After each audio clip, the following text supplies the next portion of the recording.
Բարև ձեզ, դուք դիտում եք հեռանկարը, իսկ հեռանկարում այսօր հյուրընկալել ենք քաղաքագետ Էդգար Առաքելյանին։ Պարոն Առաքելյան, նախ շնորհակալություն մեր հրավերն ընդունելու համար։ Այսօր անդրադառնում ենք Միացյալ Նահանգների փոխնախագահի այցին, ինչպես շատերն են գնահատում, սա պատմական այց էր, որովհետև J.D. Vance ըստ էության ամենաբարձրաստիճան պաշտոնյան էր, որ այս տարիների ընթացքում այցելել է Հայաստան, բայց նկատենք, որ Հայաստանից հետո Միացյալ Նահանգների փոխնախագահը ուղևորվելու է նաև Բաքու։ Ըստ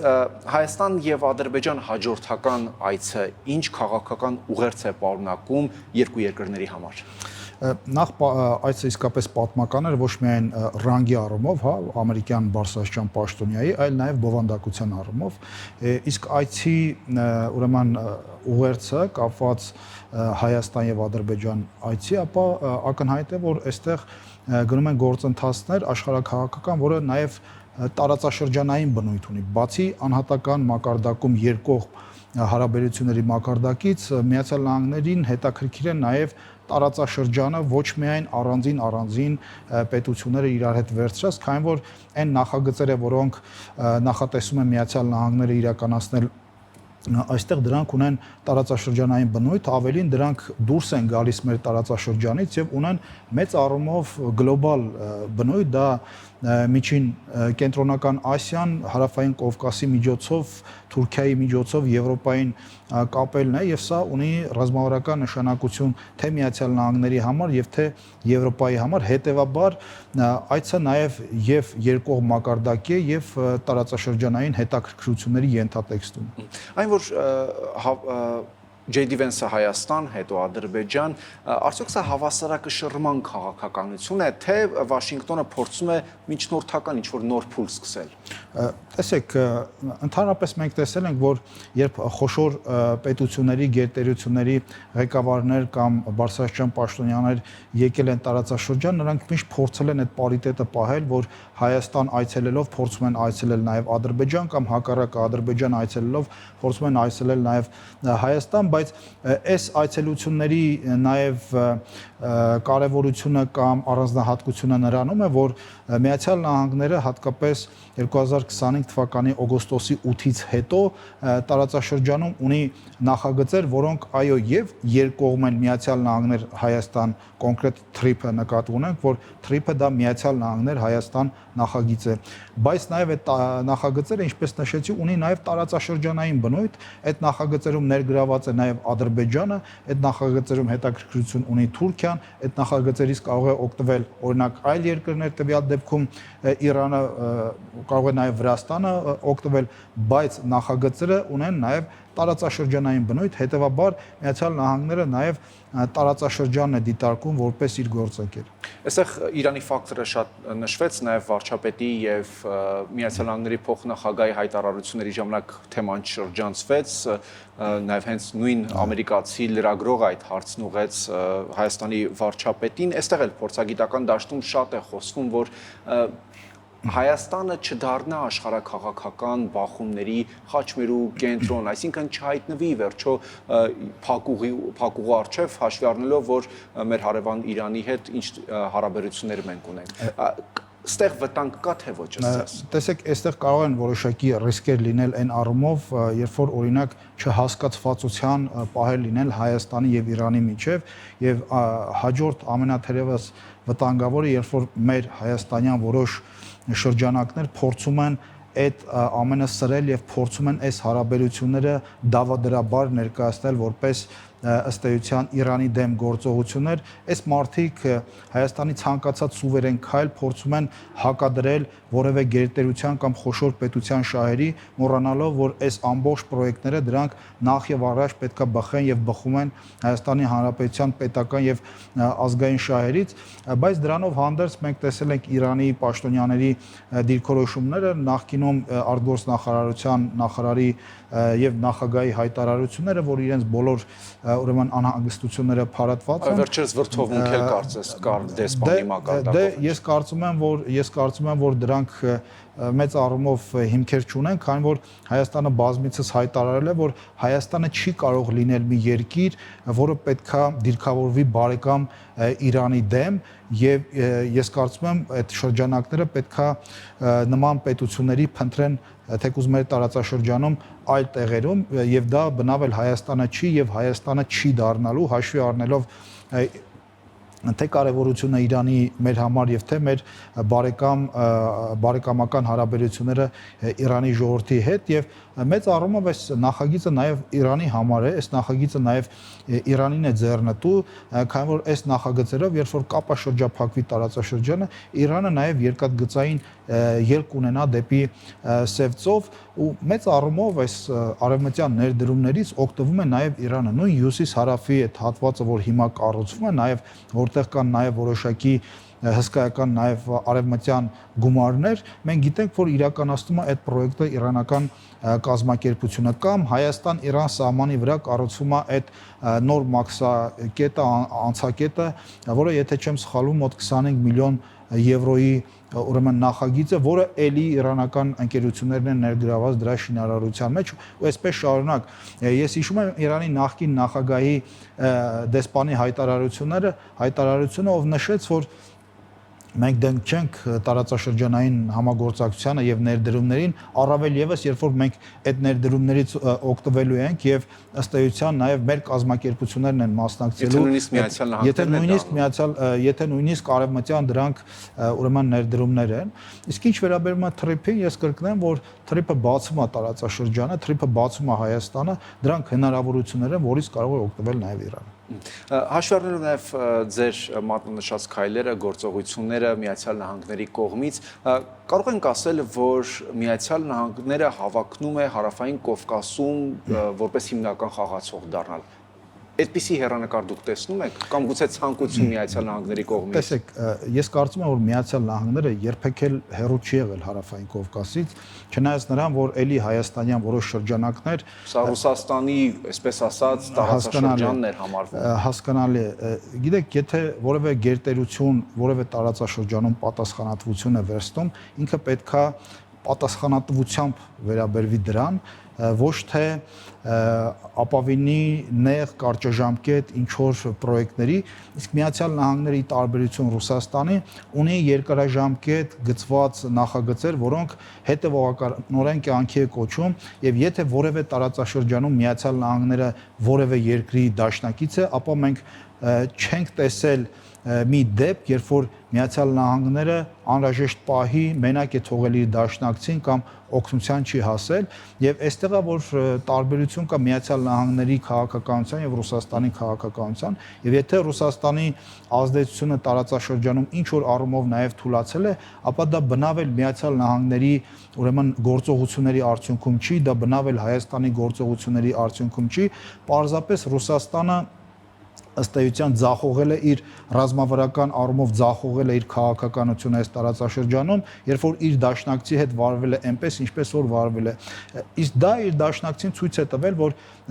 ինքը պետքա նաև հայացքը ուղի այլ ուղություններ, որպիսի բալանսավորի այն բացը, որը այդ 20-30 տարիների ընթացքում ուրեմն առաջացել է եւ այդ բալանսավորման արդյունքում Հայաստանը այսօր դիվերսիֆիկացնում է իր արտաքին քաղաքականությունը, իր անվտանգային քաղաքականությունը, իր տնտեսական քաղաքականությունը, եւ սա նորմալ է, սա նորմալ բոլոր երկրներ այս պրակտիկան կիրառում են, եւ սա բնավ պետք չի ներկայացնել որպես Ռուսաստանի դեմ ինչ որ գործողություն։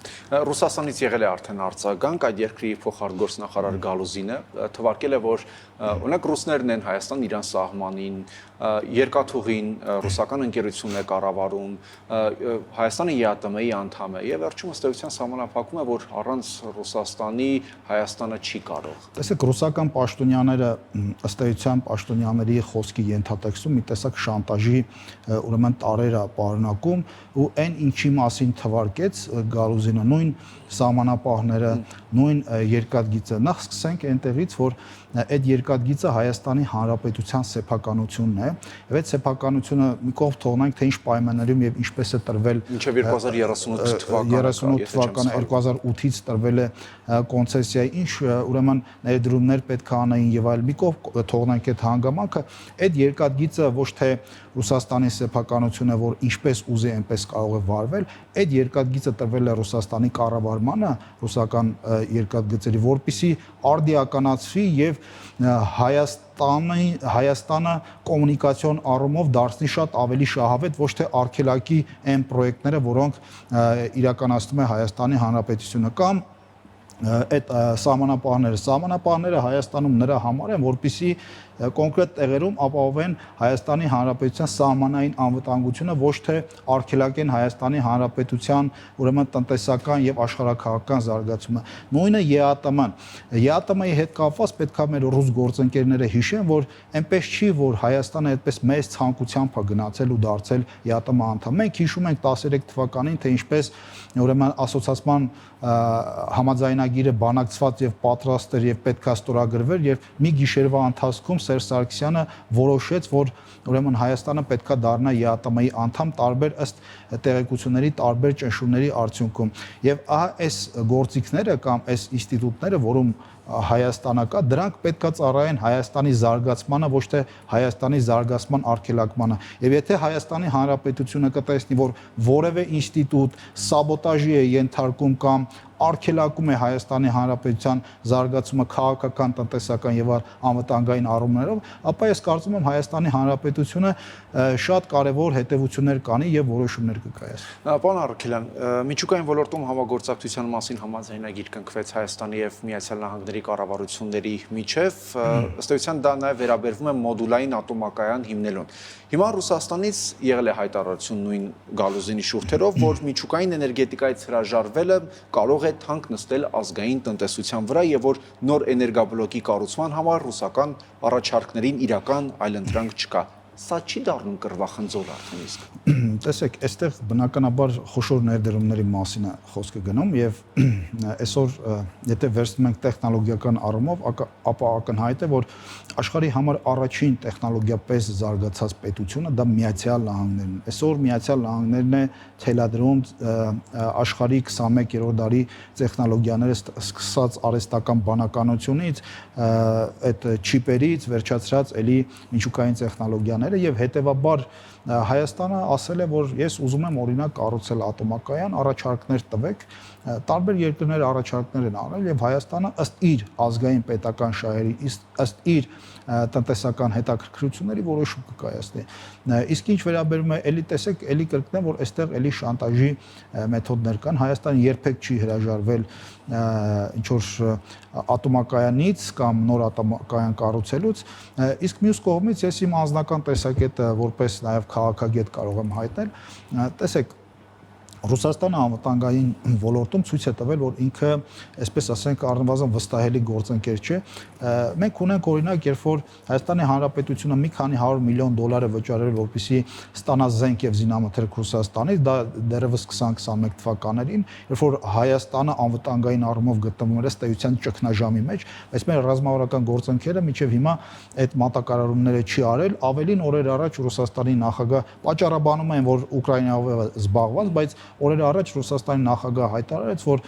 Ռուսաստանը 25 թվականին 15 միլիարդ դոլարի ռազմատեխնիկական արտահանում է իրականացրել, ապահովելով իր գործընկերների հետ ունեցած այդ պայմանագրերի իրականացումը, բայց այդտեղ չկա Հայաստանի Հանրապետությունը։ Դիցուք պատկերացնենք նման իրավիճակ, երբ որ մենք Ռուսաստանի օգնությամբ կառուցում ենք ատոմակայան, ինչ որ մի պահի Ռուսաստանը որոշում է, որ կամ փող չունի, կամ տեխնոլոգիաներ չունի, կամ չգիտեմ, ինչ որ պատճառներով, վերջի մենք դրա օրինակը տեսել ենք, չէ, դրա դառը պտուղները տեսել ենք, եւ այս տեսանկյունից էլ ես կարծում եմ, որ պետքա որպես նաեւ քաղաքագետ ես այս խնդիրը բարձրացնում եմ եւ սա նաեւ մեր կառավարությանը կարծում եմ պետքա նաեւ հետեւությունների առիթ հանդիսանա նման ուրեմն մոտեցումը Ռուսաստանի կողմից։ Բայց այդ մոդուլայինը բավականացնում է մեզ, որովհետև մեկ այլ բան է ատոմակայան, ըստ էության մեկ այլ բան է մոդուլայինը։ Մոդուլայինի էությունը հետեւյալն է։ Դիցուք մենք այսօր ունենք, չգիտեմ, 600 մեգավատ հզորության անհրաժեշտություն, կառուցումը, եթե չեմ սխալվում, 2-3 300-անոց ուրեմն մոդուլային այդ կայաններ, եթե տարիների ընթացքում մեր պահանջարկը կմեծանա, ապա մենք կարող ենք եւս 300-ը ավելացնել, այսինքն հենց մոդուլայինի էֆեկտը կայանում է դրանում, որ մենք ի տարբերություն այս ներկա գործող ատոմակայանին, մենք ժամանակի ընթացքում կարող ենք եւս մեկ մոդուլ ավելացնել եւ ավելացնել մեր էլեկտրային էլեկտրաէներգիայի ուրեմն արտադրությունը չհաշված նաև այն հանգամանքը, որ այս մոդուլային ատոմակայանը ինքը նաև անվտանգության առումով մի քանի ուրեմն գլուխ բարձր է եւ ապահով է հիմա ներկայիս գործող եւ նմանատիպ ատոմակայաններ։ Պարոն Առաքելյան, շատ խոսվեց նաև JD Vance-ի կողմից ընդգծվեց Nvidia չիպեր, դուք ձեր խոսքում ընդգծեցիք, բայց ես վստահ եմ, որ մեր քաղաքացիներից ոչ բոլորն են հասկանում դա ինչ է, ինչու են այդքան կարևորում, դա ինչ նշանակություն կարող է ունենալ մեզ համար, ինչու է Միացյալ Նահանգների փոխնախագահ հենց առաջին իսկ խոսքում շեշտադրեց դա, ինչ է դա, ինչ է տալու մեզ։ Տեսեք, արհեստական բանականությունը եւ այդ կիսահաղորդիչները, չիպերը դրանք 21-րդ դարի տեխնոլոգիաներ են։ Այսօր այն ինչ որ մենք անում ենք հեռախոսներով, չգիտեմ, մեքենաներով, ամենուր այդ արհեստական բանականությունն է։ Իհարկե ես մասնագետ չեմ, բայց հնարավորինս մատչելի լեզվով քաղաքական առումով դա կարևորություն ունի այդքան մեծ համար։ Դա տեսեք ժամանակին 21-րդ դարում շատ կարևոր ռազմավարական ապրանք էր նավթը, գազը եւ այլն եւ այլն։ Դրանից կախվածություն ունեն բոլոր պետությունները։ Հիմա դրա ուրեմն նշանակությունը նվազել է եւ առաջիկայում ես կարծում եմ առաջիկա 10 տարիներին նավթի եւ գազի նշանակությունը ընդհանրապես կնվազի եւ հիմա որպես մարդկության զարգացման առաջընթացի ուրեմն գրավականը դա հանդիսանում են հենց այդ ամերիկյան տեխնոլոգիաները, արհեստական բանականությունը եւ այդ չիպերը եւ այսօր Միացյալ Նահանգները Հայաստանին, ինչպես հայտարարեց փոխ նախագահը, տրամադրելու է այդ տեխնոլոգիաները եւ ավելին այստեղ արդեն հայտարարվեց 4 միլիարդ դոլարին հասնող այդ արհեստական բանականության գործարան է կառուցվելու, նաև խոսակցություն կա, որ առաջիկայում Հայաստանում կկառուցվի նաև չիպերի արտադրության գործարան։ Չիպերը դրանք այսօր են ռազմավարական ապրանքներ, որոնք արտադրում են մատերի վրա հաշված պետություններ ու այն պետությունները, ովքեր կարողանում են դա արտադրել, թե անվտանգային, թե տնտեսական առումով հանդիսանում են ուրեմն երկիր մոլորակի վրա շատ կարևոր պետություններ ու այստեղ ես ուզում եմ մի հատ շատ կարևոր համեմատություն անեմ։ Մենք այս ներքաղաքական զարգացումներով պայմանավորված տեսել ենք, որ Ռուսաստանից հայտնի գործարարը եկել Հայաստան եւ փորձում է հանրությանը ներկայացնել տարբեր տնտեսական ուրեմն նախագծեր եւ այլն։ Վերջերս ես տեսա, որ իրենք ինչ որ սրբիչի գործարան ունեն եւ գնացել են այդ գործարանում ցույց են տալիս, թե ինչպես կարելի է այդ գործարանը հիմնել։ Այստեղ ես ուզում եմ համեմատել, որ այո, այդ ռուսական գործարարները կամ Ռուսաստանից եկած գործարարները Հայաստանում այո կարող են միայն սրբիչի գործարաններ կառուցել, բայց երբեք իրենք չեն կարող Հայաստանում կառուցել արհեստական բանականության ուրեմն գործարաններ եւ չիպերի արտադրության գործարաններ հիմնել։ Ինչ օրինակին չեք խանգարի։ Ինչու չեն կարող, որովհետև նախ իրենք չունեն նմանատիպ միջոցներ, հա, օրինակ 4 միլիարդ դոլար, ըստ Forbes-ի տարբեր տվյալների Սամվել Կարապետյանի միջոցները ամբողջ գույքը ոչ միայն իշխանության դա անել չեն կարող։ Տեսեք, իհարկե չեն կարող անել, քանի որ դրանք մարդիկ են, ովքեր ուղիղ կապված են ռուսական շահերի հետ եւ այսօր մենք գիտենք, որ արևմուտքը սանկցիաներ ունի ռուսական, ուրեմն ռուսական ամեն ինչի նկատմամբ եւ եթե նույնիսկ իրենք ունենան այդ միջոցները, ապա համոզված եղեք, որ Միացյալ Նահանգները եւ արևմուտքը նրանց թույլ չեն տա այդ տեխնոլոգիաները, իրենց տեխնոլոգիաները օգտագործել, քանի որ համոզված են, որ այդ տեխնոլոգիաները կփոխանցվեն երրորդ երկրներին։ Այ օրինակ այդ հակադրության հետ կապված հարցը ես ինքս ուղիղ տվել եմ նաեւ Ռուսաստանի հետ, ինչպես դուք նշեցիք, ախվածություն եւ այլն, նրանք էլ ասում են, որ գիտեք, պետք չի օրինակ հակադրությունների լեզվով խոսալ, այլ պետք է գնալ համագործակցության։ Տեսեք, դուք նոր նշեցիք Գալուզինին, չէ՞։ Գալուզինի արած հայտարարությունները, մինչ այդ նաև Ռուսաստանի արտգործնախարար Լավրովի արած հայտարարությունները, նաև այն հայտարարությունները, որ Հայաստանը պետք է ընտրի կամ Ռուսաստանը կամ Արևմուտքը կամ ԵԱՏՄ կամ Եվրամիությունը, սա խոսում է այդ հակադրությունների մասին, այսինքն այդ աշխարհաքաղաքական բևեռը այդ մարդկանց այդ ընտրության կամ համադրության հնարավորությունը չի տալու։ Իրենք գալիս են այստեղ, որպեսզի վերցնեն Հայաստանի Հանրապետության իշխանությունը, ու քանի որ իրանք նաև անշարժ գույքի մեջ այսպես փորձված նաև բիզնեսմեններ են, Հայաստանը որպես անշարժ գույք գրավադրեն կոնկրետ պետությունում, որպեսզի իրենց բիզնեսները Ռուսաստանում բարգավաճի եւ ընդլայնի։ Շնորհակալություն։ Ես եմ շնորհակալ։ Հեռանկարում քաղաքագետ Էդգար Առաքելյանն էր։